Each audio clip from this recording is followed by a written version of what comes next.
వైరాలో deputy CM Bhatti Vikramarka ఎన్నికల ప్రచారంలో మాట్లాడుతున్నారు. ఇప్పుడు లైవ్ చూద్దాం. ఏ పునాది తీసినా, ఏ శంకుస్థాపన చేసినా, ఏ ప్రారంభోత్సవం చేసినా అనాదిగా కాంగ్రెస్ ప్రభుత్వాలు మాత్రమే చేశాయి తప్ప 10 సంవత్సరాలు ఈ రాష్ట్రాన్ని పట్టి పీడించినటువంటి బీఆర్ఎస్ పార్టీ తట్టడం మట్టి కూడా ఈ వైరా పట్టణంలో ఏ అభివృద్ధి కార్యక్రమాలు చేయలేదు. నేను చాలా ధైర్యంగా నమ్మకంతో చాలా స్పష్టంగా చెప్పదలుచుకున్నా. వైరా పట్టణంలో ఎంటర్ అవుతా ఉంటే ఖమ్మం నుంచి అక్కడ ఉన్నటువంటి శాంతినగర్ కాలనీ, అటు ఎస్సీ కాలనీ కానీ ఇటు ఎస్టీ కాలనీ కానీ ఆ ఇళ్లలో ఉన్నటువంటి వాళ్ళు గుండె మీద చేవేసుకొని ప్రశ్నించుకోండి. ఆ 2 కాలనీలు కట్టించింది కూడా ఆనాటి కాంగ్రెస్ ప్రభుత్వాలే. ఏ ఒక్క ప్లాట్ కానీ, ఏ ఒక్క ఇల్లు కానీ టీఆర్ఎస్ పార్టీకి సంబంధించినటువంటి వాళ్ళు, ప్రభుత్వానికి సంబంధించినటువంటి వాళ్ళు ఇచ్చిన పాపాన పోలే.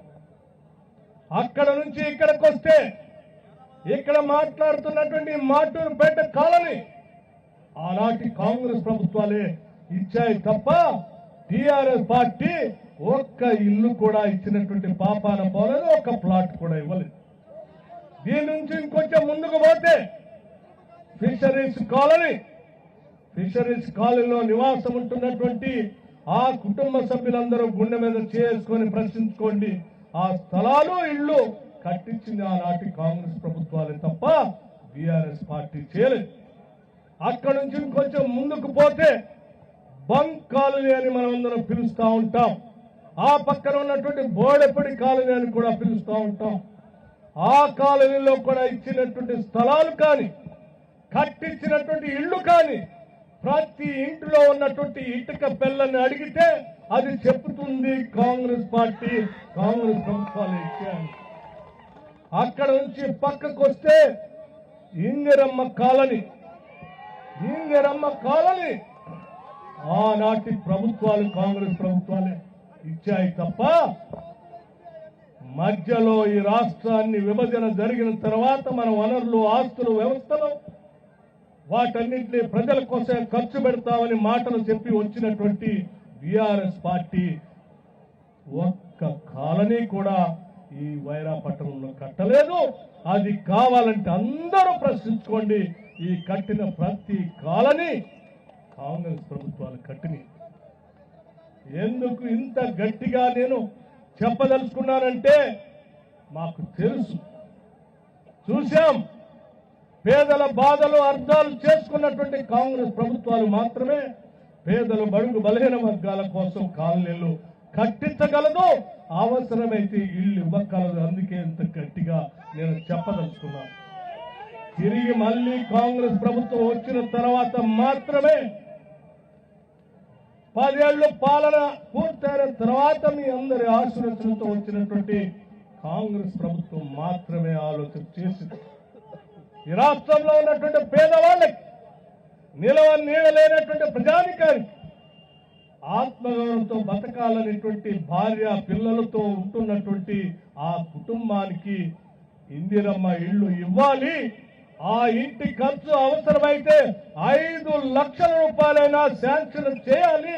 రాష్ట్ర వ్యాప్తంగా 4,50,000 ఇళ్లని శాంక్షన్ చేసి 22,500 కోట్ల రూపాయలతో ఈరోజు రాష్ట్ర వ్యాప్తంగా ఇందిరమ్మ ఇళ్లని మళ్లీ కట్టిస్తున్నామనంటే పేదల ఇందిరమ్మ ప్రభుత్వం వచ్చింది కాబట్టే మనం ఈరోజు చేయగలుగుతా ఉన్నాం. మరి 10 ఏళ్లు ఏం చేశారు? ఎందుకు ఇవ్వలేకపోయారు? ఎందుకు కట్టించలేకపోయారని నేను వారిని సూటిగా అడుగుతా ఉన్నాను. ప్రశ్నించండి, ఆలోచించండి. ఈ వైరా పట్టణంలో ఉన్న ఏ కార్యక్రమం తీసుకున్నా అది ఆనాటి కాంగ్రెస్ ప్రభుత్వాలు కట్టినవి. ఈ ఊళ్ళో కరెంట్ ఇచ్చినా కాంగ్రెస్ పార్టీ ఇచ్చింది. ఈ ఊళ్ళో హాస్పిటల్ పెట్టినా కాంగ్రెస్ పార్టీ ఇచ్చింది. ఈ ఊళ్ళో కాలేజీ పెట్టినా కాంగ్రెస్ ప్రభుత్వమే ఇచ్చింది. ఈ ఊళ్ళో డిగ్రీ కళాశాల పెట్టినా కాంగ్రెస్ ప్రభుత్వం ఇచ్చింది.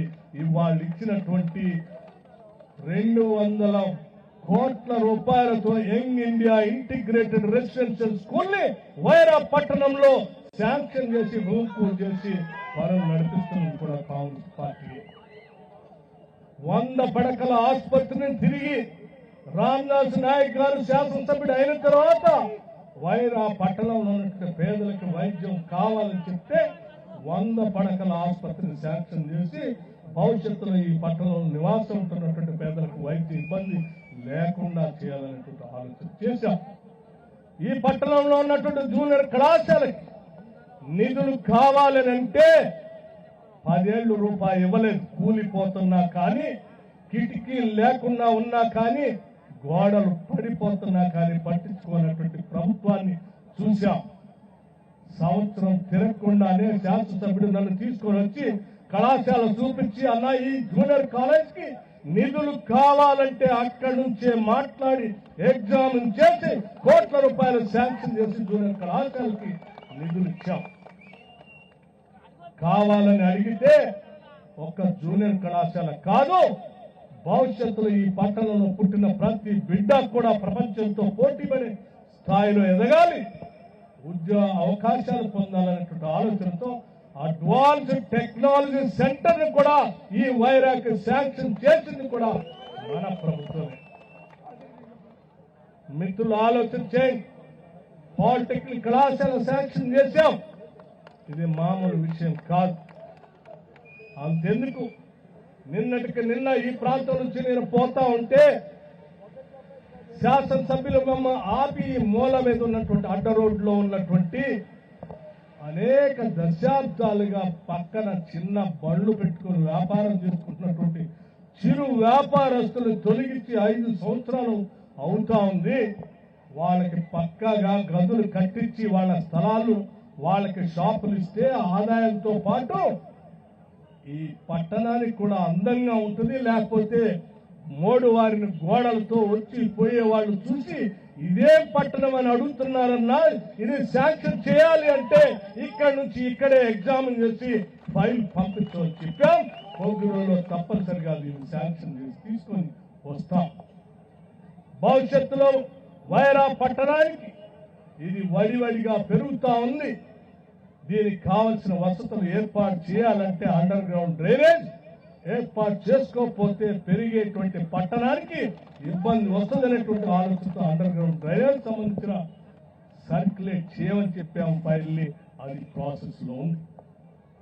భవిష్యత్తులో వైరా పట్టణం మనకు పెద్ద దిక్కుగా ఉన్నటువంటి అండగా ఉన్నటువంటి వైరా ప్రాజెక్ట్ ని అభివృద్ధి చేసుకోవాలి. ఈ ప్రాంత ప్రజలందరూ కూడా ఆధారపడి ఉన్నది కేవలం వ్యవసాయంపై ఉన్నటువంటి ఆదాయం తప్ప వేరే పరిశ్రమలు ఏమీ లేవు. ఇక్కడ వైరా పట్టణంలో ఉన్న వైరా పట్టణ పరిసర ప్రాంతాల్లో నివాసం ఉంటున్నటువంటి గ్రామీణ ప్రాంతాల రైతాంగ సోదరులు కానీ, రైతు కూలీలు కానీ బిడ్డలు వచ్చి చదువుకుంటే వైరా పట్టణానికి రావాలి. అది బాగుంటేనే మన ఆర్థిక పరిస్థితి బాగుంటుందనేటువంటి ఆలోచనతో గతంలోనే లెఫ్ట్ కెనాల్ రైట్ కెనాల్ కావాల్సిన విధంగా లైనింగ్ శాంక్షన్ చేశాం.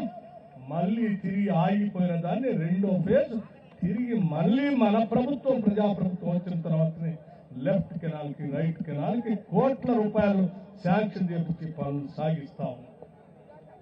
ఇటువంటి చెరువు పెద్ద ఎత్తున మనం వాడుకోవాలనేటువంటి ఆలోచన పెరుగుతున్న పట్టణ వాసులకి సాయంత్రం అయితే కుటుంబాలు కనీసం ఎక్కడో ఒక దగ్గర పిల్ల పాపంతో కూర్చోటానికి ప్రదేశం లేదనేటువంటి ఆలోచనతో ఉన్న చెరువుని పెద్ద ఎత్తున మనం ఎందుకు ఆలోచన చేయకూడదని చెప్పి పాత గ్రామ పంచాయతీ బిల్డింగ్ దగ్గర నుంచి మొదలు పెడితే బహుశా చాలా మంది తెలిసి ఉండకపోవచ్చు పాత గ్రామ పంచాయతీ బిల్డింగ్ ఎక్కడ. పాత వాళ్ళందరికీ తెలుసు పాత గ్రామ పంచాయతీ ఎక్కడ ఉందో. చెరువు ఒడ్డున ఉన్నటువంటి ఆ గ్రామ పంచాయతీ బిల్డింగ్, అక్కడ ఉన్నటువంటి గ్రామ పంచాయతీని ఈ ప్రధాన రహదారి పైన ఆనాడు దుర్గా ప్రసాద్ గారు సర్పంచ్ గా ఉన్నప్పుడు డాక్టర్ వైఎస్ఆర్ బిల్డింగ్ అని కట్టించి వారి గుర్తుగా ఇక్కడ ప్రధానమైనటువంటి బిల్డింగ్ ని కట్టించాం. ఆ పాత బిల్డింగ్ అక్కడ నుంచి ఇక్కడ చెరువు ఒడ్డు వరకు చెరువు వాళ్ళు మొత్తం కూడా ఒక ప్రధానమైనటువంటి వాకింగ్ ట్రాక్ డెవలప్ చేయడమే కాకుండా పిల్లలందరికీ ఫుడ్ కోర్ట్స్, ఫ్యామిలీస్ అందరికి కూడా ఫుడ్ కోర్ట్స్ కూడా ఏర్పాటు చేసి, చిల్డ్రన్ పార్క్ ఏర్పాటు చేసి ఒక పెద్ద టూరిజం ప్రాజెక్ట్ గా చేయడానికి ఇప్పటికే ప్రణాళిక తయారు చేసి ముందుకు పోతా ఉన్నాం. అలాగే